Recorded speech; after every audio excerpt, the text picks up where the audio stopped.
Alright, sorry for the janky camera. It's literally just propped up on my wood cart. So, I know it's been a really long time since the initial video was posted with how to split wood using a stump and a tire. And I meant to send a follow-up to that to explain how I split, and hopefully this helps somebody. I split a lot of wood, not as much as some other people, but I heat only with wood. We have a farmhouse built over 140 years ago, and it's not all bad, but anyway, I use a fair amount of wood.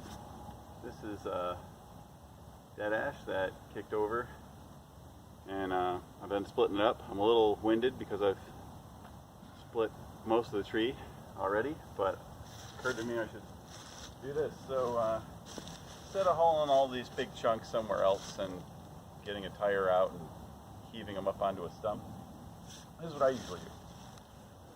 Grab it with your axe. So I don't even use my hands. I'm gonna kick it up. This one's on top of some bullshit, so I look at the wood. You should learn to read your wood. You can see there's a crack this way, there's a crack this way. Always be aware of your surroundings. This is the extended handle Fiskars Maul. I'm a tall guy. I highly recommend it.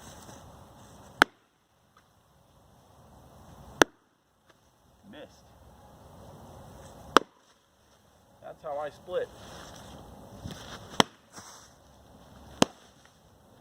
Now, you might want to pick it up, put it on stuff, especially if you're new. This is as far as I usually go. If it's really gnarly with a whole lot of offshoots and whatnot, I mean, I have a hydraulic splitter. Part of the reason why it's taken me so long to make this video is I got hit by a car and I couldn't really use my right arm for much anything, let alone splitting wood. I had to carry all my wood in my left arm, and that's not a good way to go. Don't text and drive, people. Not for you, for me. But getting back at it now. Still hurts, but at least I can keep the house warm. My wife likes it somewhere between 70 and 100, which means I'm staying pretty warm myself all winter long. Just splitting away.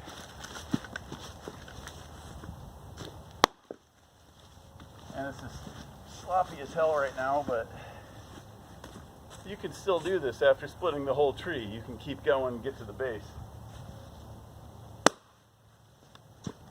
And this one's got an offshoot in it.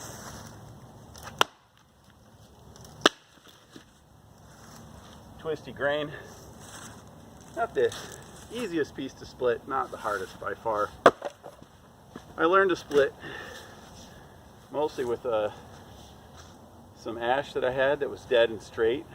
Loved it, got me hooked. And here in Michigan we have a lot of dead ash trees, unfortunately. I mean, it's great for firewood, but I wish we had more trees. And then I got a really big silver maple. It was like 3 main branches that were all twisted and kind of grown together. And I spent a lot of time on that, trying different things, getting better at reading the grain. Eventually I put it through my neighbor's hydraulic splitter and it made noises like it was going to blow up. So I think that's the hardest wood that grows in Michigan, and a tough specimen of that. It's not really worth splitting by hand. If you really need it, you can. I have a sledgehammer and wedges, but it's a lot of work. And if you look around, there's a lot of deadfalls. There's a dead tree right there I could take down. There's stuff that's already standing that is often pretty easy pickings, and the really tough pieces, you can set a few of them aside, use them for a bonfire, or you can use the hydraulic on it. You don't even need to buy one. You can borrow your neighbor's, because you should only have a little pile of those when you're done with all this. So that's the short. I can keep going. I'm going to split all the rest of this, but I wanted to at least give you a quick shot of what I do. And as far as rotating around the piece, as I'm splitting, I'm generally like, if this was a big piece, I might split it in the middle, or I might cleave it here. I might come across it, cleave here. I hope you can see this. I might cleave it this way to cut a chunk off the face, and then cut it into pie wedges. And I'll take a step and a step and a step instead of picking this up and rotating it or any of that nonsense.